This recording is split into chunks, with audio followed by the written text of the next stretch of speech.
हाँ जी, नमस्कार दोस्तों। उम्मीद करता हूँ आप सभी लोग एकदम स्वस्थ होंगे, साथ ही बहुत अच्छे से अपनी पढ़ाई भी कर रहे होंगे। स्वागत है आप सभी का द मैथ्स 247 में। मेरा नाम है कुमार पिंटू विश्वकर्मा।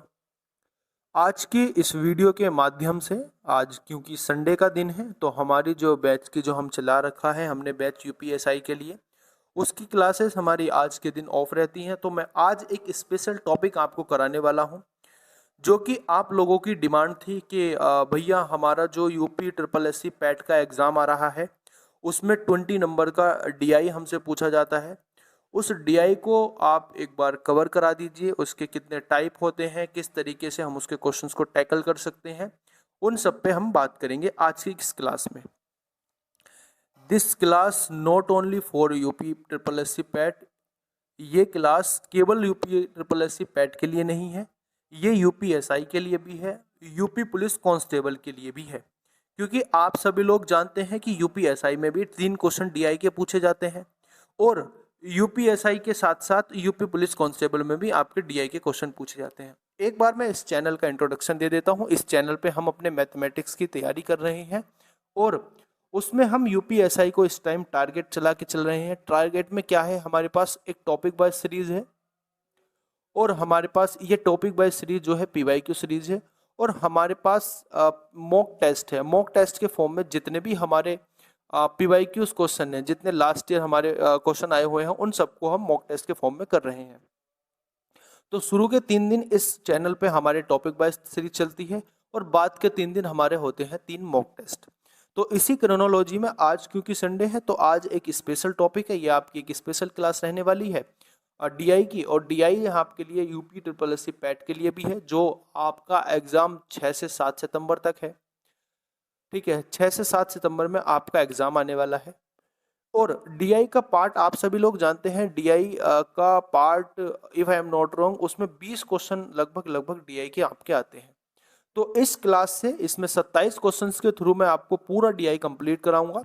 कितने टाइप के डीआई आते हैं, सारी अप्रोच बताऊंगा, किस तरीके से आप क्वेश्चन को टैकल कर सकते हैं, किस तरीके से आप ऑप्शन से ही आंसर को मार्क कर सकते हैं, ऑप्शन देख के आंसर निकाल सकते हैं। मैं हर तरीके से हर पॉसिबल एस्पेक्ट बताऊंगा आपका, जिससे आपको कम समय में ये कंप्लीट हो जाए। तो 27 क्वेश्चंस के थ्रू आज हम ये अपना डीआई का पूरा कंप्लीट पार्ट करने वाले हैं। और आप लोग क्लास को एंड तक जरूर देखना, क्लास को लाइक जरूर कर देना, और चैनल पे अगर नए आए हो तो चैनल को भी सब्सक्राइब कर लेना। यहाँ पे आपको मैथमेटिक्स की बहुत जोरदार कॉन्सेप्ट मिलेंगे, और बहुत जोरदार आपकी प्रिपरेशन हो रही है। तो चलिए शुरुआत करते हैं अपने आज की क्लास की। और आज की क्लास का ये डीआई का जो चैप्टर है आपके पास, ना कि पैट के लिए है, बल्कि ये आपके लिए यूपीएसआई और यूपी कांस्टेबल के लिए भी है। कभी आप फिर ये देखो कि भैया ये तो आपने पैट पैट के लिए कराया, ऐसा नहीं है। क्योंकि यूपी के एग्जाम है, यूपी के एग्जाम में लगभग सिलेबर जो आपका यूपीएसआई का सिलेबस होता है, जो मैथमेटिक्स में डीआई उसमें आता है, वही मैथमेटिक्स में डीआई आपका पैट में आएगा। तो इस वीडियो के थ्रू आज हम डीआई का चैप्टर कंप्लीट करेंगे। और चाहे वो आपका UPSI UP triple S C PET में आए, चाहे वो यूपीएसआई में आए, चाहे वो आपके यूपी के किसी भी एग्जाम में आए, ठीक है। मैं आपको 27 क्वेश्चंस के थ्रू ये आपको पूरा चैप्टर कंप्लीट कराऊंगा। और शुरुआत करते हैं हम डीआई की। सबसे पहले जानते हैं डीआई क्या होता है। डीआई होता है डेटा इंटरप्रिटेशन, और इसको हिंदी में बोलते हैं आंकड़े निर्वचन। यानी इसमें क्या होता है, कुछ आंकड़े आपको दिए हुए होते हैं, उन आंकड़ों के बेस पे आपसे कुछ क्वेश्चंस पूछे जाते हैं। और वो आंकड़े किस तरीके से दिए जा सकते हैं, तो ये तरीके होते हैं, टाइप जो होते हैं इसके, वो इसके 4 टाइप होते हैं जो हमें यूजुअली पढ़ने होते हैं। नंबर 1 जो आपके पास टाइप होता है, वो होता है आपके पास बार ग्राफ करके। आपको एक बार ग्राफ करके चार्ट देंगे, और उसमें डेटा देंगे, और उस डेटा को आपको एनालिसिस करके आपको वहां से आपके प्रश्न का उत्तर निकालना है। दूसरे तरीके का है हमारे पास लाइन ग्राफ। एक लाइन ड्रॉ होगी, उस लाइन पे कोई ना कोई डाटा आपको दिया हुआ होगा, और उस डाटा से आपको अपने प्रश्न का उत्तर निकालना है।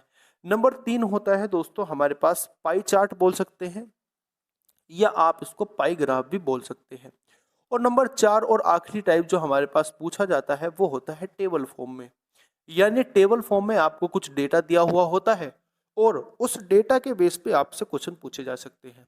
देखो सबसे जो इम्पोर्टेंट है वो इसमें टेबल चार्ट ही है। मैंने इसमें देखा है, जब मैं एनालिसिस कर रहा था आपके यूपी पैट के एग्जाम का, तो मैंने देखा कि मैक्सिमम जो आपके क्वेश्चन पूछे जाते हैं वो टेबल से पूछे जाते हैं। टेबल का जो क्वेश्चन आपको पूछे जाते हैं, टेबल के क्वेश्चंस का आंसर देना कंपैरेटिवली थोड़ा सा हार्ड हो जाता है rather than bar chart, line chart और पाई चार्ट के। ठीक है, लेकिन हम तो सारी चीज़ पढ़ेंगे। हमारे पास क्या हो, ऐसा भी हो सकता है कि आपके एग्जाम में बार ग्राफ से क्वेश्चन आ जाए, लाइन ग्राफ से क्वेश्चन आ जाए, पाई चार्ट से क्वेश्चन आ जाए, तो हम तो सारी चीज़ों को कवर करके चलेंगे। ठीक है, तो शुरुआत करेंगे अपने इस चैप्टर की, अपनी इस खूबसूरत क्लास की। आप इस क्लास को शेयर कर देना, आप वीडियो को लाइक भी कर देना, और अगर नए आए हो तो चैनल को भी सब्सक्राइब कर लेना। सबसे क्वेश्चन नंबर 1 से हम बात करते हैं। देखो किस तरीके से क्वेश्चन हमसे पूछे जाते हैं। मैं आपको क्वेश्चंस के थ्रू चीज़ें बताने की कोशिश करूंगा और आपको समझना है वो चीज़ें। देखो क्वेश्चन क्या आता है, इस तरीके का आपके पास क्वेश्चन आएगा, एक आपके पास चार्ट रहेगा, इसको हम बोलते हैं टेबल फॉर्म में। ठीक है, सॉरी ये बोलते हैं हम दोस्तों बार बार ग्राफ बोलते हैं इसको। अब इस तरीके से आपसे क्वेश्चन पूछे जा सकते हैं। जैसे इस क्वेश्चन को आप समझोगे कैसे, बार ग्राफ का अध्ययन करें और इसके आधार पर प्रश्नों के उत्तर दें। प्रश्नों के उत्तर क्या देने हैं, इसमें सबसे पहला जो प्रश्न है हमारे पास वो है 2003 से 2004 तक मोबाइल के उत्पाद में अनुमानित प्रतिशत गिरावट कितनी है। बहुत आसान प्रश्न आते हैं, आपको बस डेटा को समझना आना चाहिए। जैसे हमें दिया हुआ है ये टाइम, ये हमें क्या दिया हुआ है, ये वर्ष दिए हुए हैं, यानी ये ईयर दिए हुए हैं हमारे पास। और दोस्तों ये हमें दिया हुआ है उत्पाद इन लैक्स, मतलब कि लाख में हमें उत्पाद दिया हुआ है कितना है। क्वेश्चन के हिसाब से जो हमें बताना है वो बताना है कि 2003, तो आप 2003 को देखो, 2003 में कितना उत्पाद था, आप बोलोगे 65 लाख उत्पाद था। और 2004 में जो उपलब्ध था वो था हमारे पास 50 लाख उत्पाद। अब इसमें हमें पूछा क्या गया है कि इसमें गिरावट बतानी, प्रतिशत गिरावट कितनी होगी। तो आसान प्रश्न है। आसान प्रश्न कैसे है, आप मुझे बताओगे 65, हमारे पास 65 लाख था 2003 में। अब ये 2004 में कितना हो गया, आप बोलोगे 50 लाख हो गया। तो मुझे बताओ गिरावट कितने की होगी, आप बोलोगे भैया इसमें जो गिरावट हो जाएगी वो 15 लाख की गिरावट हो जाएगी। और किसके बेस पे होगी, क्योंकि 65 लाख के बेस पे होगी, और मल्टीप्लाई कर देंगे हम 100% से।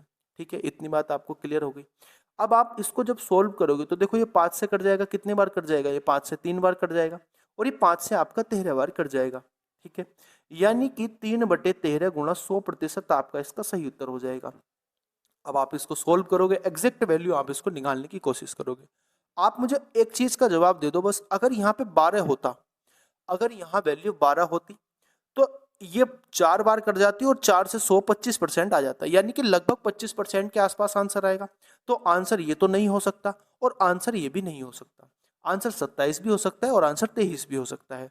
आपको समझना है आंसर क्या होगा। आप मुझे बताओ, नीचे क्या है, 13 है, और नीचे हम बना रहे हैं 12, यानी कि नीचे की वैल्यू को कम कर रहे हैं। तो नीचे की वैल्यू को अगर कम करेंगे तो ऊपर की वैल्यू अधिक बनेगी। आप ऐसे समझो, अगर मैं 1/2 लिखता हूं या 1/3 लिखता हूं तो इसमें बड़ी संख्या कौन सी है, 1/2 है। यानी अब हम इसको 3/13 लिख रहे हैं, और एक हम दूसरी तरीके में इसको मान के चल रहे हैं कि ये 3/12 है, यानी कि 1/4 है। तो ये 1/4 की जो वैल्यू आएगी वो एग्जैक्ट वैल्यू से अधिक होगी, यानी थोड़ी सी परसेंटेज अधिक होगी। तो मुझे बताओ, अगर एग्जैक्ट वैल्यू इसकी 25% आ रही है तो इससे अधिक तो होगी नहीं, यानी कि 27% भी नहीं हो सकता। तो जो आंसर आपके पास हो जाएगा वो 23% हो जाएगा। इस तरीके से आपको अप्रोच रखनी है, आपको सॉल्यूशन करने की भी आवश्यकता नहीं पड़ेगी। मैं आपको ऐसे ऐसे तरीके क्वेश्चन को सॉल्व करने के बताऊंगा। बस आप इस क्लास को पूरा देखें और क्लास को लाइक जरूर कर देना। अगले प्रश्न की मैं दोस्तों बात करता हूं। देखो अगला क्वेश्चन हमारे पास क्या है, इसी पाई चार्ट पे बेस्ड हमारे पास ये क्वेश्चन है। 2005 और 2006 का औसतन उत्पाद निम्नलिखित में से किन वर्षों के जोड़े के उत्पाद उत्पन्न औसत उत्पाद के बिल्कुल बराबर है। इसने बोला है दोस्तों, देखो आप समझो बात को, पाई चार्ट क्या दिया हुआ है हमें, पाई चार्ट दिया हुआ है 2000, हमसे पूछा क्या गया है 2005 और 2006 का।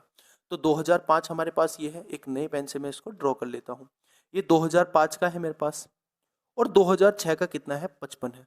तो आप देखो इसने बोला है कि 2007, सॉरी इसने बोला है कि दोस्तों इसने क्या बोला है, इसने बोला है हमारे पास कि 2005 और 2006 का औसतन कितना होगा। आप बोलोगे 2005 में जो हमारे पास उत्पाद हो रहा है दोस्तों वो कितना हो रहा है, आप बोलोगे 2005 में भैया 70 लाख हो रहा है। और 2006 में कितना उत्पाद हो रहा है, आप बोलोगे भैया तो हो रहा है उत्पाद, वो हो रहा है आपके पास 55। यानी जो इनका कंबाइन उत्पाद आएगा वो कितना आएगा, आप बोलोगे 125 आएगा। अब क्योंकि 2 साल की बात हो रही है तो 125 को 2 से ही डिवाइड करना है, और यहाँ भी 2 साल की ही बात हो रही है तो 125 को 2 से ही डिवाइड करना है। तो या तो आप इसका 2 से डिवाइड करके आप इसका 62.5 इसका औसत निकाल लो, या आप ऐसे टाइम निकाल लो, ऐसे सन निकाल लो, ये इसमें जो ईयर दे रखे हैं जिनका योग 125 आए। ठीक है, बस ये चीज आपको समझनी है, जिनका योग 125 आए ऐसे आपको टाइम देखना है। देखो समझो बात को, 125 योग बनाना है हमें, तो 125 किस किस में बनेगा आप देखो। आप बोलो देखो आपको ऑप्शन क्या क्या दिए हुए हैं, आपको ऑप्शन क्या क्या दिए हुए हैं, आप इसको एक बार ऑप्शन चेक करो। 6 से 7 दिया हुआ है, 4 से 5 दिया हुआ है, 4 से 6 दिया हुआ है, 2 से 7 दिया हुआ है।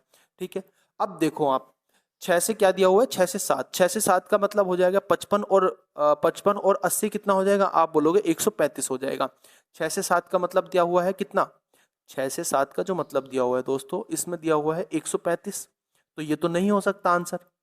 अब दूसरी हम बात करते हैं, दूसरी अगर हम बात करें तो क्या होगा,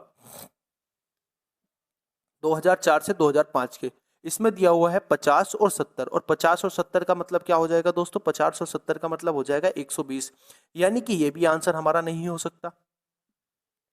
उसके बाद हम बात करते हैं किसकी, उसके बाद हम बात करते हैं 4 और 6 की। 2004 में कितना दिया हुआ है, आप बोलोगे 50, और 2006 में कितना दिया हुआ है, आप बोलोगे 55, तो 50 और 55 कितने हो जाएंगे, 105 हो जाएंगे, यानी ये भी हमारा आंसर नहीं हो सकता, है ना, ये भी आंसर नहीं हो सकता। तो आंसर क्या हो जाएगा, आंसर हो जाएगा हमारे पास कौन सा, आप बोलोगे आंसर हो जाएगा फिर हमारे पास डी, यानी कि 2002 और 2007। 2002 में कितना दिया हुआ है 45, और 2007 में दिया हुआ 80, और 45 और 80 पूरे पूरे 125 होते हैं, यानी कि ये इसका मान आ जाएगा 125, और जब इसको 2 से डिवाइड करेंगे तो इसका औसत आ जाएगा 62.5।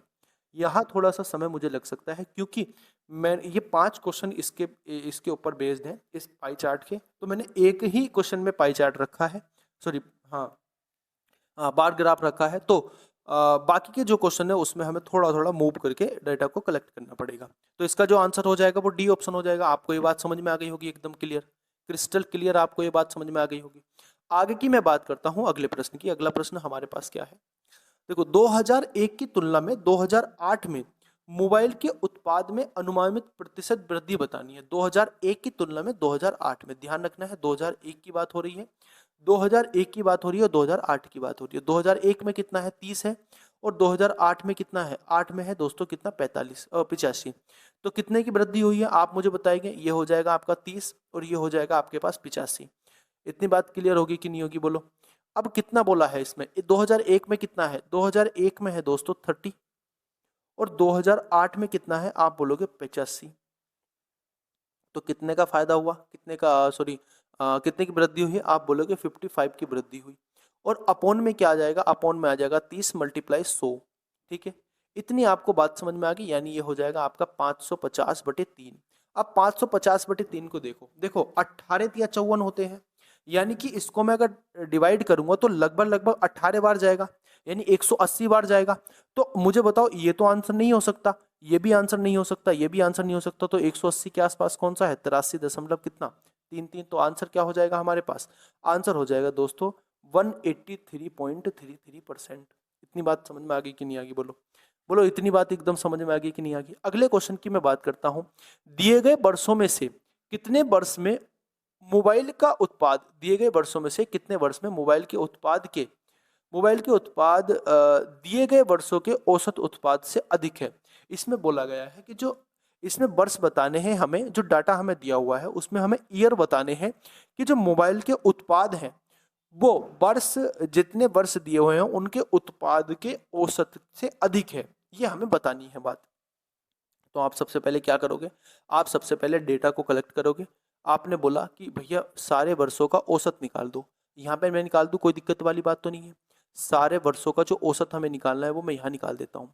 आप बोलोगे देखो इसको ऐड करो, 30 और 45 कितने होते हैं, 30 और 45 कितने, जोड़ते जाओ बस इसको, 30 और 45 75 होते हैं, 30 30 प्लस 45 जो होते हैं मेरे दोस्त वो कितने होते हैं? 75 होते हैं। और आगे क्या है हमारे पास? 65। आगे क्या है हमारे पास? 65। तो 30 और 45 75, 75 और 65 होते हैं दोस्तों 140, 140 और 50 होते हैं दोस्तों 190, 190 और 70 होते हैं दोस्तों कितने? आप बोलोगे 260, 260 और 55 होते हैं दोस्तों 315, 315 और 80 होते हैं कितने? 395, 395 और 85 कितना होता है? आप बोलोगे 480 होता है। तो इसका जो सम आपका आ जाएगा ना दोस्तों 80, ये हो जाएगा 30, 45, 65, 50, 70, 55 और 80 और 85, इनका जो सम आ जाएगा आप बोलोगे टोटल जो इनका सम आ जाएगा टोटल वो आ जाएगा 480।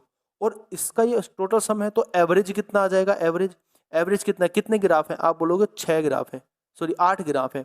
तो जब इसको डिवाइड करोगे 8 से कितना आएगा? 8 से जब डिवाइड करोगे तो आएगा आपके पास 60। तो इसका एवरेज 60 हो गया। अब हमसे पूछा क्या गया है? हमसे पूछा गया है दोस्तों कि 60 एवरेज से ऊपर कितने लोग हैं। तो एवरेज से ऊपर कितने लोग हैं? आप बोलोगे 1, 2, 3, 4 लोग हैं। 4 लोग एवरेज से ऊपर हैं तो बस उसका आंसर क्या हो जाएगा? उसका आंसर हो जाएगा 4। 4 लोग एवरेज से ऊपर हैं तो इसका एवरेज क्या है हमारे दोस्त? वो क्या है? 48/8, यानी कि 60 इसका एवरेज हो जाएगा। और 60 से ऊपर कितने हैं? 60 से ऊपर 4 हैं। इतनी बात समझ में आ गई? 60 से ऊपर औसत से अधिक जो है, औसतन उत्पाद से अधिक, औसतन उत्पाद, उत्पाद से अधिक, उत्पादन से अधिक कितने हैं? आप बोलोगे 4। आगे बात समझ में इतनी। आगे की मैं बात करता हूं अगले क्वेश्चन की। देखो क्वेश्चन नंबर 5 है इसमें हमें, किस वर्ष में पिछले वर्ष की तुलना से अत्यधिक उत्पाद में जो है वृद्धि हुई है? इसमें बोला गया है किस वर्ष में पिछले वर्ष की तुलना से उत्पादन में प्रतिशत वृद्धि हुई है। तो आपको क्या करना है? आपको डेटा देखना है। पहले आपको डेटा देखना है। प्रतिशत वृद्धि सबसे अधिक किस में हुई है ये बताना। देखो 2004 की बात हो रही है, 2002, 2003, 2000 देखो 2, 3, 5, 7, 2, 3, 5, 7 की बात हो रही है। तो 2, 3, 5, 7 की बात हो रही है, यानी कि हमारे पास जो बात हो रही है दोस्तों वो किस किस की हो रही है? आप बोलोगे 2, ठीक है, और आप बोलोगे 3, और आप बोलोगे 5, और आप बोलोगे 7। अब इसमें हमें वृद्धि निकालनी है। तो वृद्धि कैसे निकालेंगे भाई? पिछले ईयर से तो वृद्धि निकालेंगे। तो आप बोलोगे 2001 की तुलना में 2002 में कितने अधिक वृद्धि हुई? आप यहाँ पे निकाल दो वृद्धि। तो कितनी हुई? 15 की वृद्धि हुई। और 15 बटे कितना आ जाएगा? अब वहीं चलो, इसी क्वेश्चन पे चलो, दूसरे वाले क्वेश्चन पे जो हमारे पास क्वेश्चन है उस पर चलो। आप देखो 2002 का मतलब हो जाएगा 2001 से 2001 से 2002। और 2001 में कितना हुआ? आप बोलोगे भैया 30। और 2002 में कितना हुआ? आप बोलोगे भैया 45। तो कितने का अंतर हुआ? आप बोलोगे भैया 15 का। और 15 बटे 30 का मतलब हो जाएगा कितना? 50%। ठीक है, इसमें 50% की वृद्धि हुई। 2005 की अगर मैं बात करता हूं तो 2004 से गणना होगी। 2000, क्योंकि पिछले वर्ष से गणना हो रही है, 2004 से 2005 के बीच में। आप देख लो बस 2004 में कितना डेटा है, 2005 में कितना डेटा है। 2004 में डेटा है हमारे पास 50 और 2005 में डेटा है हमारे पास 70। तो 2004 में डेटा है हमारे पास 50 और 2005 में डेटा है हमारे पास 70। 50 से 70 हो गया, 50 से कितना हो गया? 70 हो गया। कितने का फायदा हुआ? आप बोलोगे 2 का फायदा हुआ। और बटे हो जाएगा आपके पास 50, और मल्टीप्लाई कर देंगे 100। तो कितना आएगा? ये आएगा आपके पास 40%। इसमें 40% की वृद्धि हुई। अब 2003 की बात करते हैं। 2003 में क्या है डेटा? 2003 में दोस्तों 2002 से कंपेरिजन होगी 2003 की, और उसमें प्रतिशत वृद्धि निकालनी है। तो आप डेटा पे जाओ एक बार, आप एक बार डेटा पे जाओ। डेटा क्या है हमारे पास? 2003 में कितना है? 65। 2003 में, 2005 में कितना, 2004 में कितना है? 2002 से कंपैरिजन होगी ना। हाँ, 2002 में 45 और 2003 में है 65। 2002 में 45 है, 2002 में कितना है? 45। और 2003 में कितना है आपके पास? 40, इतना है 65। तो कितने का अंतर हुआ? आप बोलोगे भैया 20 का। और 20 बटे 45 मल्टीप्लाई 100। जब 20 बटे 45 आप करोगे दोस्तों, 20 बटे जब आप 45 करोगे तो कितने परसेंट आएगा आपके पास? आपके पास निकल के आएगा 4 इतने परसेंट। अब बात हुई आपके लास्ट वाले की, लास्ट वाले की बात हो रही है, यानी कि 2007 की। अब 2007 की जो गणना करेंगे वो किससे करेंगे? आप बोलोगे 2006 से। यानी मेरे दोस्त कितना? 2006 का डाटा देख लो आप एक बार। 2006 का डाटा कितना है 55 है और 2007 का डाटा कितना है 80 है। तो 2006 का डाटा 55 है, 2007 का डाटा 80 है, यानी कि 2006 से कंपैरिजन देखनी है हमें 2007 में। थोड़ा सा समय इसलिए लग रहा है क्योंकि बार ग्राफ हमारे पास एक ही क्वेश्चन में हमने लिखा हुआ है। इसमें कितना है आप बोलोगे भैया इसमें है 55 और इसमें कितना है आप बोलोगे भैया 80, तो कितने का अंतर आ जाएगा आप बोलोगे भैया अंतर जो आ जाएगा वो 25 का आ जाएगा अपॉन 55 मल्टीप्लाई 100। तो आप 25 को जो 55 से डिवाइड करोगे मेरे दोस्त कितना आएगा आप बोलोगे भैया 45 पॉइंट समथिंग आएगा, 45.45 आएगा, इतने परसेंट आएगा। अब इसमें अधिकतम बताना, बोलो अधिकतम किस में है, पहले वाले में ही है अधिकतम, तो ये ऑप्शन आ जाएगा इसका उत्तर। भाई पहले वाले में ही तो है, इसमें 50% है, इसमें 50% है, इसमें 40% की वृद्धि है, इसमें 44% की वृद्धि है, इसमें 45.55 की वृद्धि है। तो आंसर सबसे अधिक किस में है वृद्धि, इसमें अधिकतम वृद्धि बतानी है ना, तो अधिकतम वृद्धि ए ऑप्शन में है। आगे बात समझ में। अगले क्वेश्चन की मैं बात करता हूं दोस्तों, अगले क्वेश्चन की मैं बात, देखो क्वेश्चन नंबर 6 की मैं बात करता हूं। क्वेश्चन नंबर 6 हमारा क्या कह रहा है, दिया गया बार ग्राफ एक शोरूम में 5 अलग अलग उत्पाद के अंकित मूल्य को दर्शाता है। ठीक है, 5 अलग अलग प्रकार के अंकित मूल्य को क्या करता है दर्शाता है। यदि लैपटॉप का अंकित मूल्य उसके क्रय मूल्य के, लैपटॉप का अंकित मूल्य कितना है भाई, लैपटॉप का अंकित मूल्य 50,000, ठीक है, 15% अधिक है, उसके क्रय मूल्य से 15% अधिक है, दुकानदार लैपटॉप के अंकित मूल्य पर 10% की छूट देता है, तो आपको बताना है कि लैपटॉप का लाभ कितना होगा। देखो इस क्वेश्चन को मैं बिना ही ग्राफ के भी कर सकता हूँ, आपको बता सकता हूँ कैसे। आप मुझे बताओ परसेंटेज में खेल खेल रहा है, परसेंटेज में ही बता रहा है, तो हमें डाटा की कोई भी जरूरत नहीं पड़ेगी। आप बताओ मुझे, अगर प्रतिशत 15% अधिक कर देता है, यानी कि वैल्यू 115 रुपए में बेच रहा होगा, ये 115 रुपए में वैल्यू बेच रहा होगा, यानी कि ये सेलिंग प्राइस, ये होगा मार्केट प्राइस।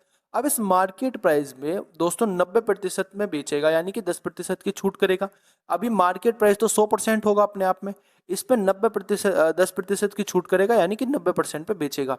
अब इसको आप सॉल्व कर लो, 1 जीरो से आपका 1 जीरो कट जाएगा, 9 पंजे 45 का 5 हो जाएगा, और 9 कम 9 और 5 13 का 3 हो जाएगा, 9 कम 9 और 1 10 हो जाएगा, इतना हो जाएगा, और बटे हो जाएगा आपके पास 10, यानी मैं कह सकता हूँ 103.5। हमने अपने पास सीपी कितना माना था, सीपी माना था अपना 100, और 100 से मार्केट प्राइस हो गया था 15% अधिक, यानी कि 115। तो आप मुझे बताओ 100 से ही इतना हो रहा है तो कितने परसेंट का फायदा हो रहा है, आप बोलोगे 3.5% का प्रॉफिट हो रहा है, तो 3.5% इसका सही उत्तर हो जाएगा। ऐसे आप इसको कर सकते हो, ठीक है। बोलो इतनी बात बिल्कुल समझ में आई कि नहीं आई, बोलो भाई इतनी बात आपको समझ में आई है कि नहीं आई है। दूसरी मैं बात करता हूँ अगले क्वेश्चन की, अगले क्वेश्चन की मैं बात करता हूँ, क्वेश्चन नंबर 7 की हम बात करते हैं। क्वेश्चन नंबर 7 हमें क्या कहना चाह रहा है, देखो समझेंगे बात को एक बार। क्वेश्चन नंबर 7 कहना चाह रहा है, नीचे दिए गए बार ग्राफ दो लगातार वर्षों में 2006 और 2007 के दौरान एक प्रकाशन कंपनी की 6 शाखाओं से पुस्तकों की बिक्री 1000 की संख्या में दर्शाई जाती है। 2006 और 2007 में एक प्रकाशन कंपनी की 6 शाखाएं A1, A2, A3, A4, A5 और A6 है। पुस्तकों की बिक्री 1000 में दर्शाई जाती है। दोनों वर्षों के लिए शाखा A2 की दोनों वर्षों के लिए, ठीक है, A2 दोनों वर्षों के लिए कितना हो जाएगा टोटल, ये हो जाएगा कि बिक्री का दोनों वर्षों के लिए शाखा A4 की बिक्री दोनों वर्षों के लिए कितनी हो जाएगी, इतनी हो जाएगी। इनका अनुपात बताना, तो आप आसानी से बता सकते हो, इसका योग करेंगे 140 आएगा, और 140 रेशियो इसका योग करेंगे कितना आएगा, 9 दूनी 18, 180 आएगा, यानी मैं कह सकता हूँ 7:9 इसका आंसर हो जाएगा। बोलो इतने आसान प्रश्न आते हैं। अगले क्वेश्चन की मैं बात करता हूँ, हमारे पास क्वेश्चन नंबर 8 है। अब क्वेश्चन नंबर 8 आपको ध्यान से समझना है एक बार, ठीक है ना, एक बार बहुत ध्यान से समझना है। क्वेश्चन नंबर 8, ऊपर दिया गया जो बार चार्ट है, एक कंपनी द्वारा 2 वर्षों में निर्मित 6 अलग अलग प्रकार की कारों का प्रतिशत दर्शाता है। यदि 2001 में पी की कार का उत्पादन प्रतिशत 2000 के समान होता है, तो 2001 में उत्पादन पी प्रकार की कारों का कितनी संख्या होगी। आप मुझे बताओ, 2001 की बात हो रही, अब 2001 की बात, हम 2001 की बात कर रहे हैं। अब ये बोल रहा है कि कितने प्रतिशत है, आप बोलो 2001 का डाटा कितना है, आप बोलोगे भैया इसका डाटा है 4,40,000। अब इसमें पी जो है हमारे पास, पी जो कार है हमारे पास वो कितने परसेंट है, ये परसेंटेज वैल्यू है, सारी की सारी परसेंटेज वैल्यू है। अब इसमें देखो पी डाटा कहाँ तक जा रहा है, ये वाला पी डाटा है, 2001 की बात हो रही है ना, ये वाला पी डाटा है। अब ये पी डाटा कहाँ तक जा रहा है दोस्तों, ये जा रहा है 30 तक, यानी कि पी जो है हमारे पास, पी जो है वो हमारे पास 30% है, ठीक है। अब पी कार जो है हमारे पास, उसका आपका कुल का 30% निकाल देना है, बस सिंपल सा क्वेश्चन है भाई। इसका 30% निकाल दो, इसका क्या निकाल दो, 30% निकाल दो, आंसर आपका आ जाएगा। 2 जीरो से ये 2 जीरो कट जाएंगे और ये हो जाएगा आपके पास 6 दूनी 12, 6 दूनी 12 और 1 13, यानी कि 1,32,000 आपके पास सही उत्तर आ जाएगा। ए ऑप्शन आपका सही उत्तर है। आपको समझना था बस, इसने बोला था पी प्रकार की कारों का उत्पादन प्रतिशत 2000 के समान होता है, ठीक है। अभी कह रहे 2000, अभी कह रहे 2001 में उत्पादन पी प्रकार की कारों का उत्पादन बताना। देखो ये बोल रहा है कि 2000, अब ये बोल रहा है कि जितना प्रतिशत पी का 2000 में है, उतना ही प्रतिशत पी का कितने में, 2001 में है। तो 2000 में भी पी प्रतिशत 30% है और 2001 में भी पी प्रतिशत कितने परसेंट है, 30% है। तो उसका पी की कारों का 30% निकाल देना, आपका आंसर आ जाएगा 13, यानी कि 1,32,000। अगले क्वेश्चन की मैं बात करता हूं। देखो क्वेश्चन नंबर हमारे पास क्या है, दिए गए ग्राफ की गणना करनी है, करके प्रश्न का उत्तर देना है। किस वर्ष विदेशी मुद्रा भंडार में पिछले वर्ष की तुलना में प्रतिशत वृद्धि अधिक हुई है। अब इसमें बताना है हमें। देखो इसमें अलग अलग वैल्यू दे रखी है, इसमें दे रखा 192 से 193 की, इसका डाटा दे रखा हमें 2520। मतलब इसकी जो ये वाले जो बार ग्राफ दिए हुए हैं ना, इनकी एग्जैक्ट वैल्यू हमें दी हुई है, ये एग्जैक्ट वैल्यू हमें दी हुई है क्वेश्चन में ही, ठीक है। आपको प्रतिशत वृद्धि निकालनी है बस, किसमें सबसे की तुलना में प्रतिशत वृद्धि सबसे अधिक किसमें है। देखो आप समझो एक बात को, किस वर्ष विदेशी मुद्रा भंडार पिछले वर्ष की तुलना में, पिछले वर्ष की तुलना में करनी। अब मुझे बताओ, आप 1900 या ना 1900, हाँ आपको बताना है दोस्तों, आप कितना बताना है, आपको बताना है मेरे दोस्त कि किस वर्ष विदेशी मुद्रा भंडार में पिछले वर्ष की तुलना में अधिकतम प्रतिशत होगी। तो आपको ऑप्शन देखने, ऑप्शन कितने हैं। आप बोलोगे भैया ऑप्शन है हमारे पास 4 और वैल्यू हमें दे रखी 5, तो हमें 4 एक वैल्यू छोड़नी पड़ेगी। तो एक वैल्यू इसलिए छोड़नी पड़ेगी क्योंकि हमें एक का अगर फालतू में निकालेंगे तो उससे फायदा क्या है, कुछ भी फायदा नहीं है। आप समझो बात को। अब इसमें देखो आप कितना कितना दिया हुआ है।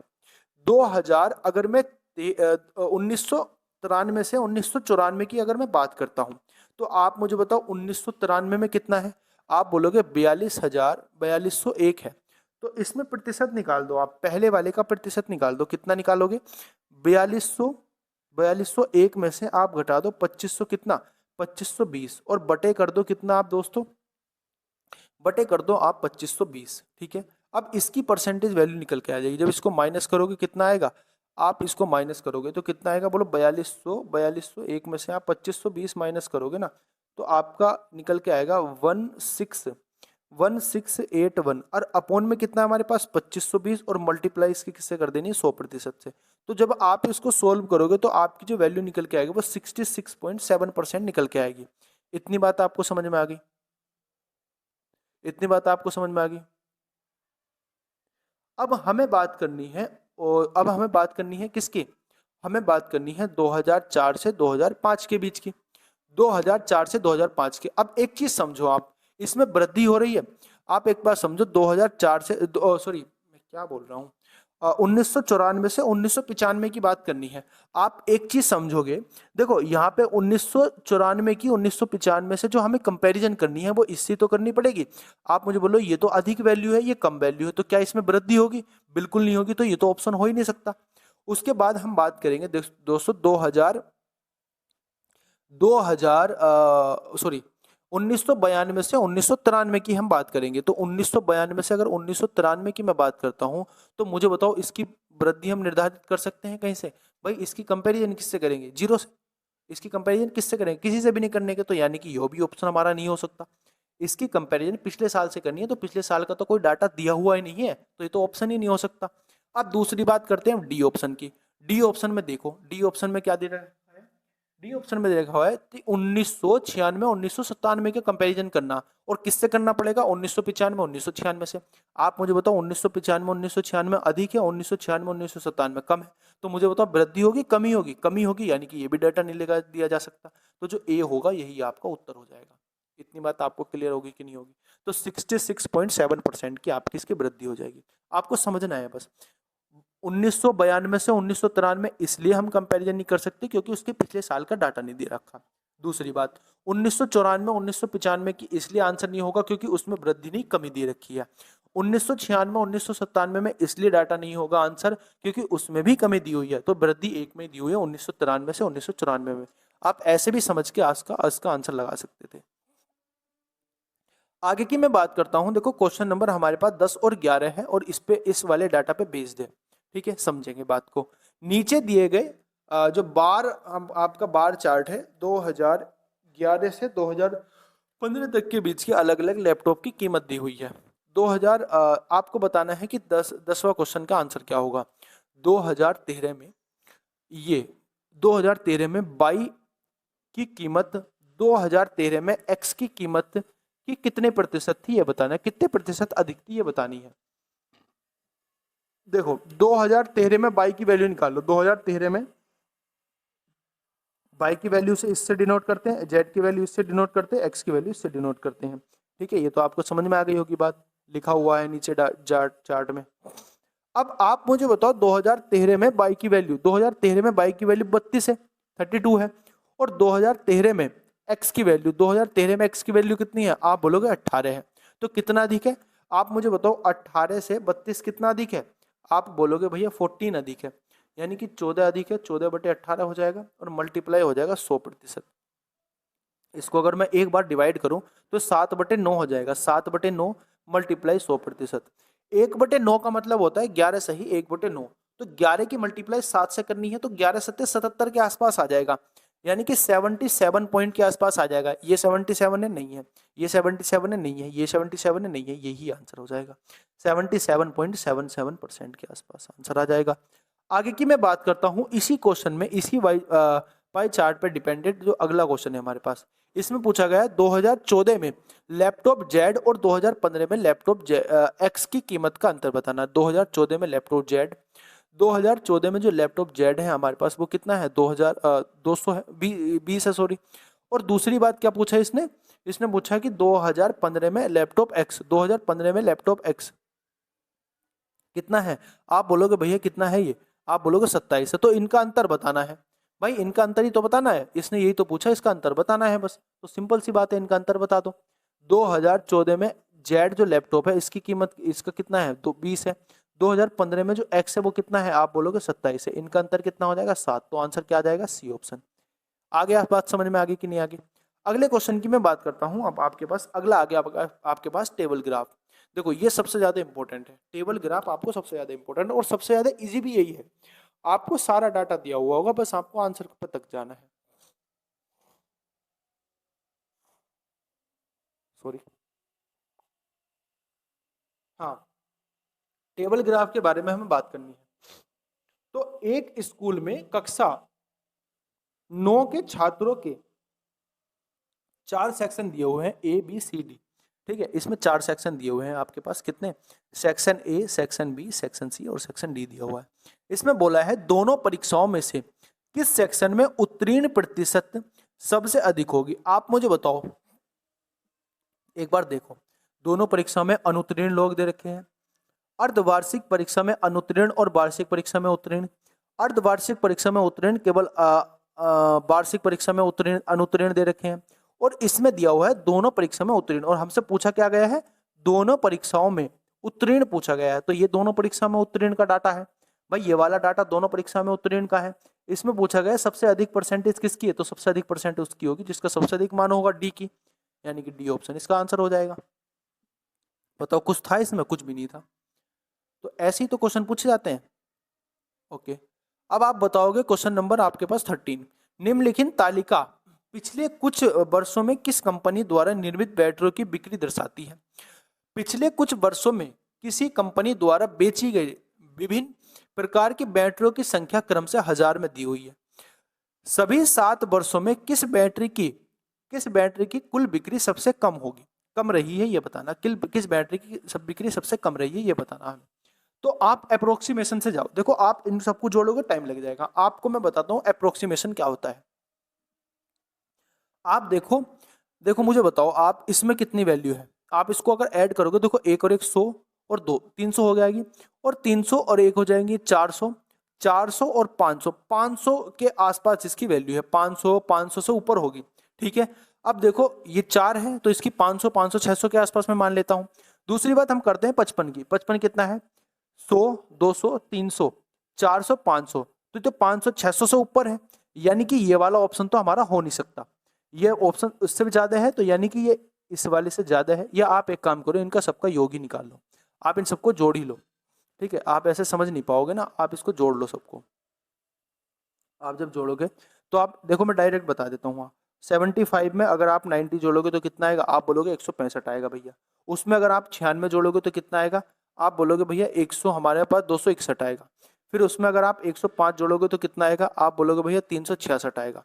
उसमें अगर आप 90 जोड़ोगे तो कितना आएगा, आप बोलोगे भैया 490 जोड़ोगे तो 456 हो जाएगा। 456 में फिर हमें क्या जोड़ना है, 105, 105 जोड़ना तो 556 6 एक हो जाएगा, 61 हो जाएगा। अब आप इसमें और जोड़ो 115, 115 जोड़ेंगे तो 600 कितना आएगा, ये आएगा आपके पास, इसकी वैल्यू आएगी, या मैं यहाँ लिख देता हूँ 4AH की जो वैल्यू आएगी आपके पास टोटल बैटरी पे कितनी आ जाएगी, वो आ जाएगी 676। इतनी बात समझ में आ गई। अब हम बात करते हैं 7AH की। 7AH को जोड़ लो, 144 में ऐड करो कितना, 126, तो कितना आ जाएगा, आ जाएगा ये आपके पास 10 और इसे 7 हो जाएगा, 270 हो जाएगा। अब 270 में 114 जोड़ोगे तो कितना आएगा, आप बोलोगे भैया 384 आ जाएगा। 384 में अगर आप 90 जोड़ोगे तो कितना आएगा, आप बोलोगे 474 आ जाएगा। फिर जोड़ोगे आप 75, और फिर जोड़ोगे आप कितना, 75 जोड़ेंगे तो 596 आ जाएगा, और फिर जोड़ोगे आप 60, और फिर जोड़ोगे आप कितना 85। तो ये आप इसको जब जोड़ोगे ना, तो ये आपके पास 7AH की जो वैल्यू आ जाएगी वो कितनी आ जाएगी, आप बोलोगे भैया ये आ जाएगी 694 के आसपास। ठीक है, इतनी आ जाएगी। अब दूसरी बात 35 पे आओ। 35 पे जब हम जोड़ेंगे तो मैं इसको डायरेक्ट जोड़ के लिख देता हूँ। ठीक है, 10284 105 आ जाएगा आपके पास। 90 जोड़ना है फिर इसमें, 75 प्लस 25 प्लस 100,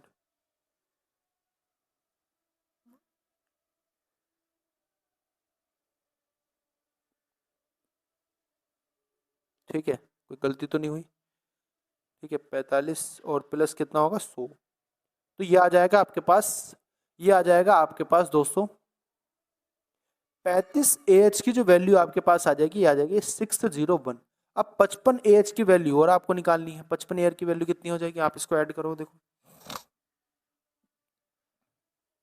आप जब इसको ऐड करोगे तो आपके पास जो 55AH की वैल्यू आ जाएगी,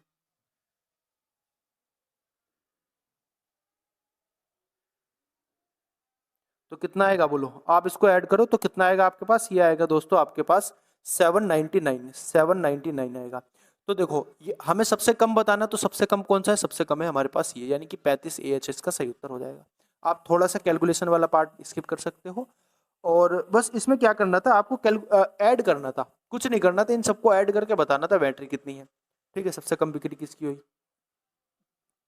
क्वेश्चन नंबर हमारे पास है, क्वेश्चन नंबर हमारे पास है दोस्तों 14। निम्नलिखित तालिका का अध्ययन कीजिए और नीचे दिए गए प्रश्न का उत्तर दीजिए। दिए गए राज्यों की कुल जनसंख्या 32,76,000 है। ठीक है, राज्यों ए, बी और डी में पुरुषों की कुल संख्या, ठीक है, सभी दिए गए राज्यों में कुल जनसंख्या का कितने प्रतिशत है, ये हमें बताना है। ठीक है, इतनी बात समझ में आ गई। अब आपको एक चीज समझनी है, आपको एक चीज समझनी है इस क्वेश्चन में क्या है। इस क्वेश्चन को अगर आप सॉल्यूशन वैसे करके जाओगे कि सारी की वैल्यू निकालोगे तो बहुत हार्ड हो सकती है वैल्यू, बहुत मतलब टिपिकल्ट हो सकता है। आप इसको नॉर्मल तरीके से जाओ। नॉर्मल तरीके से आप कैसे जाओगे, देखो ठीक है, आप मुझे एक बात बताइए, जो जनसंख्या है टोटल 100% होगी। अब 100% जनसंख्या टोटल होगी। अब इसने टोटल जनसंख्या को 5 राज्यों में बांट दिया। ठीक है, 25%, 20%, 8%, इतने परसेंट। ठीक है, अब आप मुझे बताओ जो ए में है वो 25% जनसंख्या है।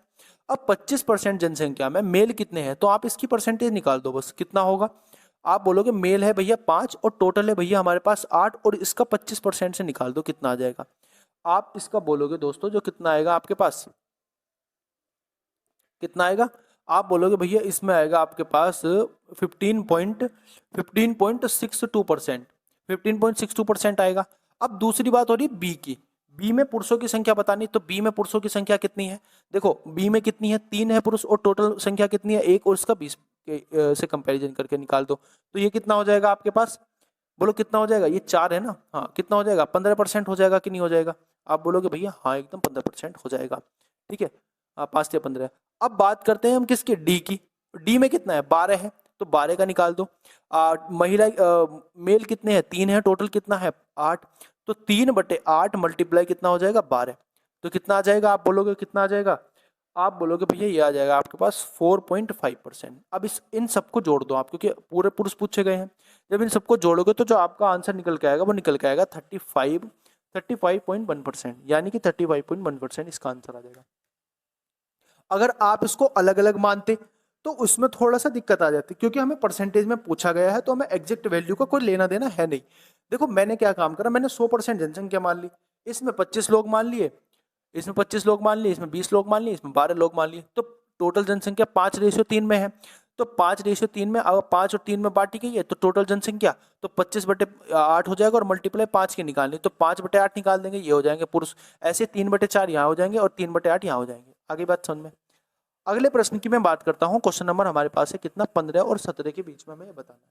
15 है बताना है, 16 बताना और 17 बताना, इसी उस पर बेस्ड बताना है। निम्नलिखित जानकारी पढ़कर निम्न प्रश्नों के उत्तर दे। कंपनी उच्च माध्यम तथा निम्न माध्यम 3 गुणवत्ता वाले वस्त्रों एवं उच्च माध्यम, मध्य माध्यम, निम्न माध्यम रंग का प्रयोग करके 5 प्रकार की शर्ट बनाती है। वो शर्ट कैसे कैसे हैं, शर्ट है ई, शर्ट है बी, शर्ट सी, शर्ट डी, शर्ट ई है, ठीक है। प्रत्येक वर्ग में 1000 में उत्पादन है। प्रत्येक प्रकार की शर्ट हेतु वितरित वस्त्र गुणवत्ता का प्रतिशत प्रत्येक शर्ट के लिए 1.5 मीटर है। जो 1 मीटर के लिए जो हमारे पास एक शर्ट है उसके लिए जो हमारे पास कपड़ा है वो 1.5 मीटर का है, ठीक है। तो वस्त्र की आवश्यकता होगी कितनी, देखो क्वेश्चन नंबर पहला कितना दे रखा है, वस्त्र की कुल आवश्यकता कितनी होगी। आप मुझे बताओ, वस्त्रों की कुल आवश्यकता बतानी है तो मुझे बताओ वस्त्र होंगे कितने टोटल। ये पूछ रहा है कि वस्त्रों की कुल आवश्यकता, जितने वस्त्र बनेंगे, जितनी आपके पास शर्टें बनेंगी, उन शर्टों में कितने मीटर कपड़ा यूज होगा ये बताना। आप मुझे बताओ, देखो ए में 20,000 शर्ट है, बी में 30,000 शर्ट है, तो टोटल कितनी होगी 5,000, 5 और 3 8,000, 8 और 2 10,000 हो जाएंगे। यानी कि हमारे पास जो है 100 ये हो जाएंगी, तो 100,000 का मतलब हो जाएगा 100 गुणा 100, 100 गुणा 1,000, इतनी हमारे पास टोटल शर्ट चाहिए। अब मुझे बताओ एक शर्ट के लिए कितना मीटर कपड़ा चाहिए, 1.5 मीटर, तो आप इसको ऐड कर दो तो कितना आ जाएगा, आप बोलोगे भैया 1,50,000 मीटर आ जाएगा। 1,50,000 मीटर हमें कपड़ा चाहिए होगा इन शर्टों को पूरा करने के लिए, यानी कि बी ऑप्शन इसका सही उत्तर हो जाएगा। देखो टेबल ग्राफ हम कर रहे हैं और टेबल ग्राफ मैंने बोला था इसके अच्छे क्वेश्चन आते हैं, लेकिन अगर आप स्मार्ट अप्रोच से करो ना, बस क्वेश्चन को पढ़ो और उसके आंसर तक जाओ तो आप बहुत आसानी से कर सकते हो, ठीक है, समझना पड़ेगा बस आपको। दूसरा इसका प्रश्न क्या है इससे रिलेटेड, हाँ जी, अब हम बात करते हैं नेक्स्ट क्वेश्चन की। नेक्स्ट क्वेश्चन कितना है, निम्न गुणवत्ता का कितने मीटर वस्त्र प्रयुक्त होगा ये बताना हमें, निम्न गुणवत्ता का। अब आप निम्न गुणवत्ता को चेक करो, जब आप निम्न गुणवत्ता को चेक करोगे तो कितनी वैल्यू है, आप बोलोगे 3, 30, 30, 40, 90, आप इसको ऐड कर लो, 30 और 30 60 होते हैं, 60 और 10 होते हैं कितने 100 हो जाएंगे, 100 और 190, यानी कि 190 हो जाएगा, ये 190,000 हो जाएंगे, ये हजार में ही तो है वैल्यू, प्रतिशत में है ये वैल्यू, सॉरी ये प्रतिशत में है वैल्यू, तो आप निकाल दो वैल्यू बस कितना निकल जाएगा। यहाँ से जब आप इसको करोगे दोस्तों तो आप इसका 30,000 का निकालोगे, ये कितना है, ये 3,000, 30 ये है, 30 की 30,000 है, ये 30,000 है, ये 10,000 है, ये 10,000 है, तो इनकी वैल्यू निकाल दो। पहला आपका है 30,000, इसका मुझे कितना निकालना है 30%, तो कितना आ जाएगा, आप बोलोगे भैया कितना 9,000 आ जाएगा, ठीक है। दूसरी बात मैं बात करता हूं, दूसरा क्या है मेरे पास, दूसरा है 30,000 और उसका भी 3, तो इसका भी 9,000 आ जाएगा। अब इसका कितना है डी वाले का, डी वाले का कितना है 10,000, 10,000 का 4%, 40% कितना आ जाएगा 4,000 आ जाएगा। अब ये तो हो गया आपके पास कि बी का, ये क्योंकि ए तो है ही नहीं ना, ए में तो निम्न गुणवत्ता है ही नहीं।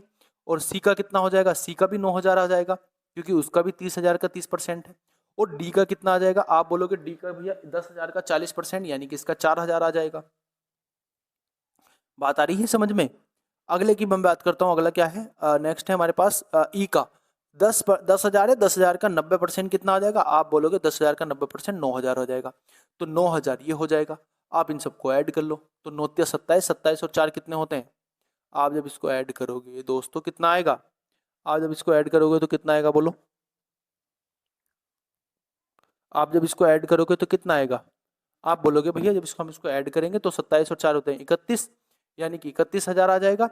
अब 31,000 मीटर कपड़ा 31,000 हो गया हमारे पास। और 1 मीटर कपड़े में कितना होता है 1.5 मीटर, तो 1.5 से इसकी मल्टीप्लाई कर देंगे, कितना आ जाएगा 0 और 0 और ये हो जाएगा आपके पास 15 का 15 का 5, 15 45, 45 और 1 46, यानी कि 15 45 और 1 46 ये हो जाएगा आपके पास, यानी कि 46,500 मीटर आपको कपड़ा की जरूरत पड़ेगी निम्न गुणवत्ता वाले के। आगे की मैं बात करता हूं। अब इसमें 17 नंबर क्या है, 17 नंबर पूछा गया है डी शर्ट के मुकाबले टी शर्ट में प्रयुक्त निम्न गुणवत्ता के रंग का अनुपात बताना है। रंग का अनुपात बताना है डी के मुकाबले सी में। अब डी और सी का अनुपात बताना है किसमें, रंग का अनुपात। अब आप रंग का अनुपात आओ, ये निम्न गुणवत्ता वाले के तो बताना है। देखो डी का निम्न गुणवत्ता का अनुपात कितना है, आप बोलोगे 60, और सी का कितना है उसके डी के मुकाबले सी का बताना है। तो डी अनुपात कितना हो जाएगा 60:40। भाई निम्न गुणवत्ता के रंग की बात हो रही है ना, तो डी का कितना है 60 है और सी का कितना है 40 है, तो इनका रेशियो निकाल दो बस, सिंपल सी बात है। इनका क्या निकाल दो, रेशियो निकाल दो। आप इनका रेशियो तो निकालोगे। ये पूछा गया ना डी के मुकाबले सी की प्रयुक्त निम्न गुणवत्ता वाले रंग, तो डी का कितना था 60 था, ये 60 था, और बी सी का कितना था 40 था, उसका रेशियो कितना आ जाएगा 3:2, 3:2 यानी कि ए ऑप्शन इसका सही उत्तर हो जाएगा। आगे की मैं बात करता हूं दोस्तों, आगे की मैं बात करता हूं अगले प्रश्न की, कौन सा नंबर। अब हमारे पास आ गया पाई चार्ट से क्वेश्चन। मैंने हर तरीके से क्वेश्चन आपके लिए रखे हैं। पाई चार्ट से क्वेश्चन आया। पाई चार्ट क्या है, दिया गया पाई चार्ट वित्त पोषण के विभिन्न स्रोतों करोड़ों में को दर्शाता है जो लोक कल्याण विभाग, लोक निर्माण विभाग पीडब्ल्यूडी अपनी चरण द्वितीय परियोजना के लिए एकत्रित करने की योजना बना रहा है। आप इसको समझेंगे क्वेश्चन क्या कहना चाह रहे हैं। देखो इसमें आउटर सोर्स एजेंसी द्वारा टोल संग्रह के माध्यम से 4910 रुपए करोड़ के साथ परियोजना का समर्थन करने के लिए अधिकतम 20% कमीशन 20% का कमीशन प्रदान करते हुए आउटर सोर्स एजेंसी को कुल कितनी राशि एकत्रित करने की अनुमति दी जाएगी। तो ये तो सिंपल सा क्वेश्चन है यार। इसमें तो आप 4900 का 120% का कमीशन हो रहा है, यानी कि 120% निकाल दो, बटे 100 हो जाएगा। तो 2 0 से 2 0 कर देंगे, 2 आना चाहिए बाद में, 2 इसका बाद में आ रहा है, तो ये आंसर हो जाएगा। 2 ही तो आना चाहिए ना बाद में, बोलो आप एक बार, 2 ही तो बाद में आना चाहिए। ठीक है, तो आंसर क्या हो जाएगा आपके पास, आंसर हो जाएगा 5892 करोड़ 58। देखो यही तो है, यूनिट डिजिट से कर दिया मैंने, 2 कम 2 यूनिट डिजिट 2 1 में ही आ रही है, यानी कि 58,0892 करोड़। ठीक है, आ गई बात समझ में। अच्छा क्वेश्चन था, आसान था, बस आपको घुमाने वाला क्वेश्चन था और कुछ नहीं था। अब इसमें पूछा गया है 19वें क्वेश्चन में, निम्नलिखित पाई चार्ट पर एक पुस्तक के प्रकाशन के लिए एक व्यय का प्रतिशत वितरण दर्शाया गया है। पाई चार्ट का अध्ययन कीजिए और उसके आधार पर प्रश्न का उत्तर दीजिए। किसी पुस्तक के प्रकाशन में होने वाले विभिन्न व्यय प्रतिशत में दिए हुए हैं। यदि पुस्तक की एक विशिष्ट मात्रा के लिए मुद्रण लागत 40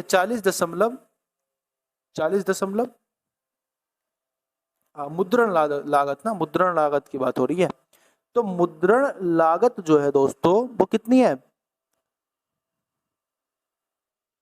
हाँ ये है 40,000 है, ये 40,200 रुपए है। तो इन पुस्तकों के प्रचार का खर्च बताना है, ये 40,200 है, कॉमा लगा दो 40,200। तो पुस्तक के प्रचार का बताना है, तो पुस्तक में प्रचार कितना हो रहा है, आप बोलोगे प्रचार में 10% लागत हो रही है और मुद्रण लागत कितनी हो रही है 20%। समझेंगे बात को, इसमें जो हमें वैल्यू दी हुई है दोस्तों, ये 40,200 दी हुई है, अभी 20% की वैल्यू दी हुई है। भाई मुद्रण लागत यही तो है 20%, टोटल 100% है। अब इसमें से 10% की वैल्यू निकालनी, क्या निकालना, प्रचार वाला वैल्यू निकालनी है। तो परसेंटेज से परसेंटेज कट जाएगा, ये 2 बार कट जाएगा, तो कितना आ जाएगा, आप बोलो 21,000, 20,100 आंसर आ जाएगा। तो 20,100 इसका क्या हो जाएगा, सही उत्तर आपका हो जाएगा। आगे बात समझ में इतनी की नहीं आ गई। अगले प्रश्न की मैं बात करता हूँ, क्वेश्चन नंबर 20 क्वेश्चन नंबर 20 की बात करते हैं। दिया गया पाई चार्ट एक परिवार के घरेलू व्यय का प्रतिशत विभाजन दर्शाता है। यदि यह दिया गया है कि परिवार की कुल मासिक आय 32,500 रुपए है, तो भोजन और मनोरंजन का संयुक्त व्यय कितना होगा। भोजन और मनोरंजन का, ये 100% है पूरा पाई चार्ट। 100% में 27% कितना है, 27% तो फूड है, भोजन है। 9% कितना है, मनोरंजन है। 9% एंटरटेनमेंट है। 9% क्या है, एंटरटेनमेंट। अब आप मुझे बताओ इसका कंबाइन कितना हो जाएगा, आप बोलोगे भैया कितना हो जाएगा, 36% हो जाएगा।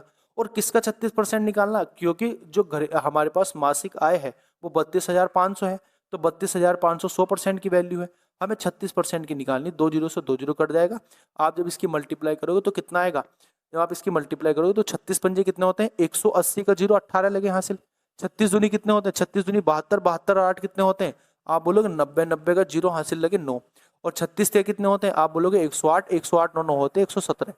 ठीक है, यानी कि 1 लाख ये हो जाएगा हमारे पास 11,700। 11,700 इसका सही उत्तर हो जाएगा। आगे की मैं बात करता हूं दोस्तों, क्वेश्चन नंबर 21 की।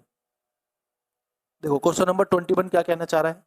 क्वेश्चन नंबर 21 क्या कहना चाह रहा है, अच्छा क्वेश्चन है ये, थोड़ा सा अच्छा क्वेश्चन है, आपको ध्यान से समझना पड़ेगा। थोड़ा सा अच्छा प्रश्न है, आपको ये बहुत ध्यान से समझना ही पड़ेगा। ठीक है, देखो समझो क्वेश्चन को एक बार, है ना, क्वेश्चन को समझो। दिए गए प्रश्न का उत्तर देने के लिए पाई चार्ट का अध्ययन ध्यान पूर्वक अध्ययन करिए और पाई चार्ट के दो फलों की दुकानों ए और बी पर फलों की प्रतिशतता मात्रा को दर्शाता है। ठीक है, यदि दुकान ए और दुकान बी दोनों में आम की कीमत 30 रुपए है, देखो मैं इनकी कीमत लिखता रहूंगा साथ के साथ। इसकी कीमत कितनी है, आप बोलोगे 30 रुपए। इसकी कीमत कितनी है, आप बोलोगे 30 रुपए। ठीक है, ओके।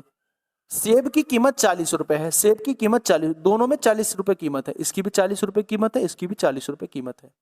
इतनी बात समझ में आ गई। नारंगी यानी कि ऑरेंज, संतरा बोल रखा है, संतरे की जो कीमत है वो 20 रुपए है, तो संतरे की कीमत 20 रुपए हो जाएगी, संतरे की कीमत 20 रुपए हो जाएगी, और यहाँ पे संतरे की कीमत 20 रुपए हो जाएगी। आगे बात समझ में। अन्य फलों की जो कीमत है वो 15 रुपए प्रति किलोग्राम है, 15 रुपए प्रति किलोग्राम, यानी कि ये कितना हो जाएंगे, 15 रुपए प्रति किलोग्राम। ये कितने हो जाएंगे आपके हिसाब से, 15 रुपए प्रति किलोग्राम। अमरूद की कीमत कितनी है, 18 रुपए, तो यहाँ पे 18 रुपए हो जाएगा, और यहाँ पे भी कितना हो जाएगा, 18 रुपए आपका हो जाएगा। आगे बात समझ में। अब मैंने इनकी सबकी परसेंटेज तो दी हुई थी, मैंने इनका सबका रेट लिख दिया। अब इसमें पूछा गया है कि दुकान एक दुकान बी दोनों में सभी फलों का संयुक्त मूल्य कितना होगा। सभी फलों का संयुक्त मूल्य निकालना है। तो देखो दो तरीके हैं निकालने के, दो तरीके कितने हैं, दो तरीके। पहला जो हमारे पास दिया हुआ है, पहला जो हमारे पास दिया हुआ है, कुल मात्रा जो दी हुई है इसमें दिया हुआ है 1200 किलोग्राम, और इसमें दी हुई है 1000 किलोग्राम। या तो आप 1200 किलोग्राम में अलग अलग परसेंटेज में डिवाइड करो, या आप एक काम करो, मेरे हिसाब से एक काम क्या करोगे, देखो अब ये 10% है, 18 रुपए है हमारे पास, तो 18 रुपए अगर 10% की मैं बात करता हूँ कितना आएगा, 180 आएगा, ये 180% आएगा। और ये कितना आ जाएगा, 3 24 से कितना होता है 72, यानी कि 720% आ जाएगा। इसको इस तरीके से डिवाइड करो आप, ये कितना हो जाएगा, 16 चौका 64, यानी ये हो जाएगा आपके पास 640, ये हो जाएगा आपके पास 400। ठीक है, ठीक है नहीं। अब ये कितना हो जाएगा, 15 45, ये हो जाएगा 450। ठीक है, अब इसी तरीके से यहाँ पे आओ, 16 की 18 से मल्टीप्लाई करो तो 18 16 8 128 का 8 हो जाएगा। 16 का ना 16, 16 का ना 16 और 12 कितना हो जाएगा, 16 और 12 हो जाएगा दोस्तों कितना, है ना, 16 8 128 हो जाएगा आपके पास। और 16 और 12 कितना हो जाएगा आपके पास, हो जाएगा मेरे दोस्त 288, यानी कि हो जाएगा आपके पास 288 आ जाएगा। अब इसकी मल्टीप्लाई ये आ जाएगा 720, अब इसकी मल्टीप्लाई 14 चौका 56, ये आ जाएगा 540 560। अब ये कितना हो जाएगा 400, और ये कितना हो जाएगा, आप इसकी मल्टीप्लाई 15 छक्का 90 का जीरो हो जाएगा, 15 30 और 9 30 और 9 39 हो जाएगा। अब इतना आ गया। अब मैंने ये क्यों लिखा? मैंने इसलिए लिखा, आपको एक बात बताता हूँ, ये परसेंटेज वैल्यू सबकी आ गई। क्यों आ गई? क्योंकि मुझे एक बात बताओ आप, इनकी जो यूनिट वैल्यू, इनकी जो एक वैल्यू है, जो एक फिक्स वैल्यू है वो 1000 है, इस वाले की, इसकी 1200 है। तो आप एक काम करो, आप इन सब परसेंटेज को ऐड कर दो आपस में, सब परसेंटेज को ऐड कर दो। सब परसेंटेज को जब आप ऐड करोगे तो कितना आएगा? आप ऐड करो इनको सबको, इस वाली परसेंटेज को आप ऐड करो तो कितना आ जाएगा? आप ऐड करो भैया, 180 प्लस आपका 720 प्लस आपका है 640 प्लस आपका है 400 प्लस आपका है 450। ठीक है, तो ये जो आपके पास आ जाएगा मेरे दोस्त, ये कितना आ जाएगा? आप बोलोगे भैया ये आ जाएगा मेरे पास इतना। और ये वाला टोटल कितना आ जाएगा? इसका और निकालो आप, ये कितना कितना है? 288 है, उसके बाद 720 है, उसके बाद 560 है, और उसके बाद कितना है? उसके बाद दोस्तों 400 है, और उसके बाद कितना है आपके पास? उसके बाद है 390। तो आप इसको ऐड करो, ये कितना आ जाएगा? ये आ जाएगा आपके पास कितना? ये आ जाएगा आपके पास 2300 कितना? ये आपके पास आ जाएगा 2358। आप एक काम करो, अब क्या करना है आपको? 2358 आ गया। अब मुझे बताओ, इसकी ये 1200 है, अब इस इतने परसेंट की वैल्यू निकालनी हमें। तो इतने परसेंट की वैल्यू निकालनी किसके सापेक्ष में? 1200 के। अब ये आ जाएगा, और इसकी निकालनी हमें 1000 के सापेक्ष में, इतने परसेंट। आप इन सबको ऐड कर दो, देखो परसेंटेज से 2 जीरो चले जाएंगे, 12 की मल्टीप्लाई इसमें करोगे तो कितना आएगा? जब आप 12 की मल्टीप्लाई इसमें करोगे, 2300 कितने में? 2390 में 12 की मल्टीप्लाई अगर आप करोगे तो कितना आएगा? आप बोलोगे भैया 28,000 आएगा, 28,680 आएगा। और ये कितना आएगा? ये आपका 2 जीरो से ये 2 जीरो कर देंगे, ये आ जाएगा आपके पास 23,580। अब इसको आप ऐड कर दो, इन दोनों को संयुक्त पूछी ना, जब आप इन दोनों को ऐड करोगे मेरे दोस्त, जब इन दोनों को आप ऐड करोगे ना, जब आप इन दोनों को ऐड करोगे तो जो आपका आंसर आएगा वो आएगा आपके पास, ये आएगा आपके पास 52,260। ये आपके पास आंसर आ जाएगा। ऐसे थोड़ा सा, क्योंकि समझाने में थोड़ा टाइम लगा, लेकिन आप जब कैलकुलेशन करोगे तो इजीली हो जाएगा। और अगर आप इस तरीके से नहीं करते हो क्वेश्चन को, तो आप अगर दूसरे तरीके से जाओगे तो उसमें थोड़ा सा टाइम लगेगा। क्यों टाइम लगेगा? पहले आप आम का निकालोगे, आम का परसेंटेज निकालोगे, 10% निकालोगे इसका, फिर उसका निकालोगे आप 24% निकालोगे, फिर 16%, इस तरीके से आप निकालोगे। मैं इस तरीके से ही बता सकता हूँ, लेकिन मुझे ये वाला मेथड थोड़ा सा इजी लगा। डायरेक्ट कैलकुलेशन करनी थी, कुछ ट्रिक व्रिक लगानी नहीं थी बस इसमें। ठीक है, समझ में आ गई बात? अगले क्वेश्चन की मैं बात करता हूँ। देखो अगला क्वेश्चन मेरे पास क्या है? Line graph. अब लाइन ग्राफ लास्ट हमारे पास है। लाइन ग्राफ हमने 3 ग्राफ कंप्लीट कर लिया, अपने बार ग्राफ भी कंप्लीट कर लिया, टेबल ग्राफ भी अपना कंप्लीट कर लिया, और ये हमारे पास कौन सा था? पाई चार्ट भी हमने कंप्लीट कर लिया। अब हमारे पास रह जाता है लाइन ग्राफ। ठीक है, लाइन ग्राफ की हम बात करते हैं। देखो लाइन ग्राफ क्या कहना चाह रहा है? एक स्कूल में हर 2 महीने की अवधि परीक्षा आयोजित की जाती है, परीक्षा आयोजित की जाती है। अवधि अप्रैल 2001 में और मार्च 2002 में, 2 तक के शैक्षणिक सत्र के दौरान कक्षा 9 का एक छात्र इन अवधि परीक्षाओं में प्रत्येक में उपस्थित हुआ है। नीचे दिए गए आरेख में ग्राफ प्रत्येक अवधिक परीक्षा के में छात्र द्वारा प्राप्त अंक को दर्शाती है। प्रत्येक अवधिक परीक्षा में अधिकतम अंक 500 है। ठीक है, अगस्त क्वेश्चन बताना है, अगस्त 2001 और अक्टूबर 2001 की आवधिक आवधिक कितनी आवधिक परीक्षाओं में मिलकर उसका कितना छात्र द्वारा प्राप्त अंक बताने, 2001 के अगस्त में, 2001 के अगस्त में और अक्टूबर में। ठीक है, इन दोनों को ऐड कर दो, आंसर आ जाएगा। इनको जब ऐड करो कितना आएगा? 5 5 और कितना 7, यानी कि 775 अंक प्राप्त करता है 1000 में से, और मल्टीप्लाई हो जाएगा आपका 100, तो कितना आएगा आपका? बोलेगा 75.5%। ठीक है, ये 75.5% आंसर आ जाएगा। आगे की मैं बात करता हूं अगले क्वेश्चन की। देखो अगला क्वेश्चन क्या है? अब ये वाला हमारे पास ग्राफ है और इस पे बेस सारे क्वेश्चन है। निम्नलिखित रेखा द्वारा 2001 और 2007 की अवधि के दौरान किन्हीं कंपनी का आयात की मात्रा और उनकी कंपनी के निर्यात की मात्रा का अनुपात दिया हुआ है, अनुपात दर्शाया हुआ है। अब इसमें बताना है किस वर्ष में कंपनी का निर्यात के अनुपात में आयात का अनुपात कम होगा। निर्यात के अनुपात में आयात का अनुपात कम होगा। और इसमें जो अनुपात दे रखा है मैं इसको अनुपात में बदल देता हूं।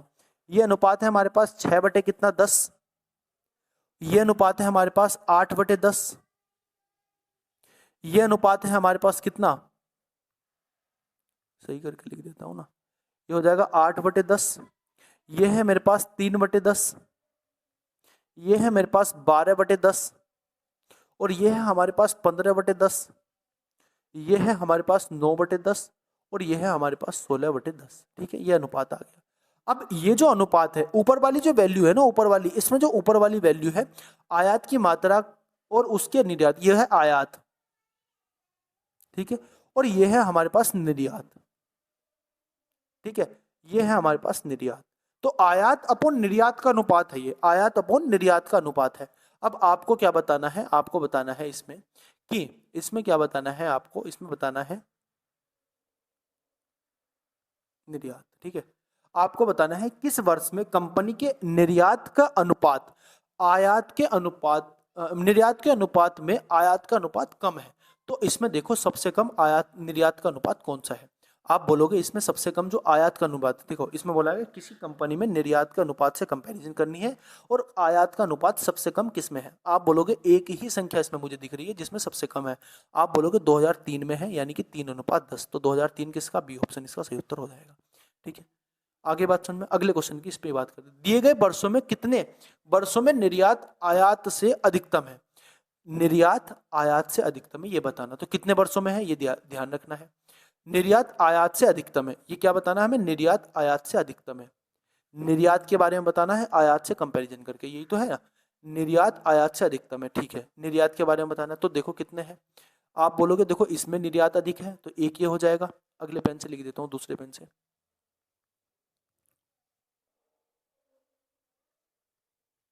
ठीक है, दूसरे में इसको पेन से लिख देता हूं मेरे दोस्त।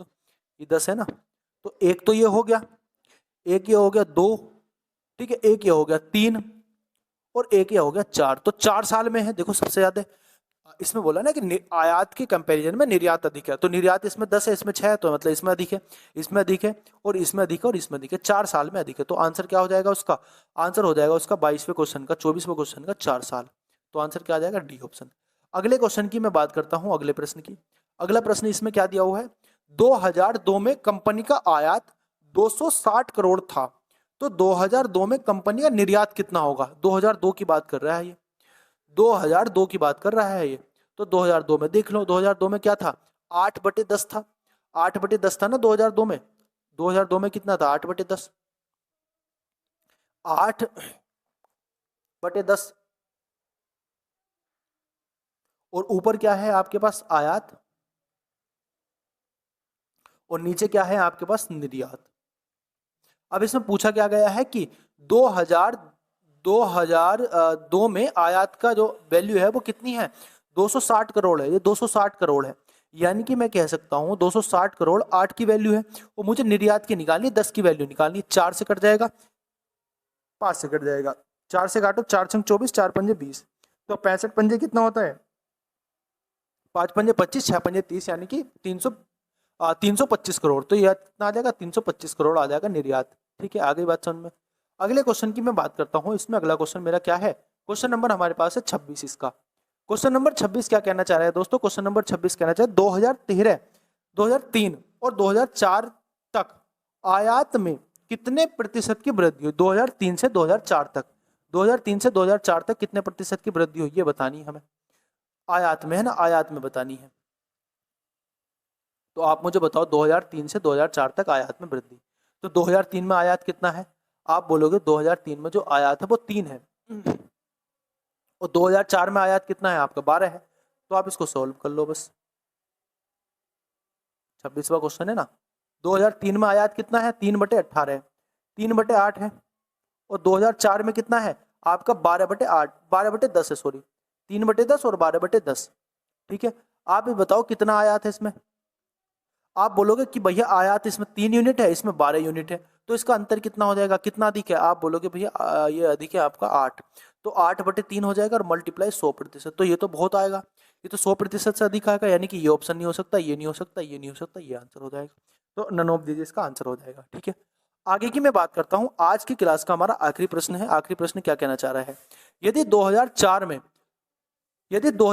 में आयात 240 करोड़ है तो वर्ष 2004 और 2005 में मिलाकर निर्यात 500 करोड़ है, तो 2005 में आयात कितना होगा। ओके, 2004 में आयात कितना है, 2004 में आयात है आपके पास कितना, 240 करोड़। ठीक है, 2004 में आयात कितना है, 240 करोड़। इतनी बात समझ में आ गई।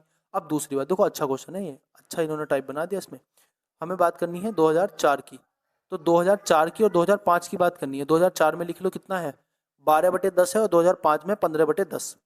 2004 में 12/10 और 15/10। ठीक है, 2004 में 12/10 है, 2004 में ये है 12/10 और 2005 में है ये 15/10। अब इसमें पूछा क्या गया है, बोला क्या गया है, इसमें बोला गया है दोस्तों क्या, इसमें बोला गया है 2004 में 240 करोड़ है आयात, यानी कि इस 12 की वैल्यू 240 करोड़ है। ठीक है, अब इसकी वैल्यू कितनी हो जाएगी, आप बोलोगे 2 गुनी, यानी कि 200 करोड़ हो जाएगी। ठीक है, ये 200 करोड़ हो गई। अब इसने बोला है कि 2004 और 2005 में मिलाकर निर्यात जो है, निर्यात है आपका 500 करोड़। तो 2004 और 2005 में मिला के निर्यात 500 करोड़ है। तो मुझे बताओ 2004 में 2000 करोड़ निर्यात है, ये 500 करोड़ टोटल है, इसमें से 2004 का निकाल दो 200 करोड़, तो कितना आएगा, आप बोलोगे 300 करोड़ आएगा। 2005 में निर्यात, 2005 में निर्यात जो है ये 500 करोड़ है, यानी कि इसकी वैल्यू कितनी हो जाएगी, 300 करोड़। ठीक है, ये बोला है ना, इसमें बोला है कुल मिलाकर 500 करोड़ है, और हमारे पास 2004 का निर्यात है 200 करोड़, तो इसमें से 200 करोड़ घटा देंगे तो 2005 का जो निर्यात आ जाएगा वो 300 करोड़ आ जाएगा। तो 100 की वैल्यू 300 करोड़ है, तो आप मुझे बताओ 15 की वैल्यू कितनी हो जाएगी, आप बोलोगे भैया 450 करोड़, यानी कि 450 करोड़ इसका क्या हो जाएगा, आयात हो जाएगा। किसमें, 2005 में आयात। आगे इतनी बात समझ में कि नहीं आ गई। ठीक है, बोलो इतनी बात समझ में आ गई कि नहीं आ गई।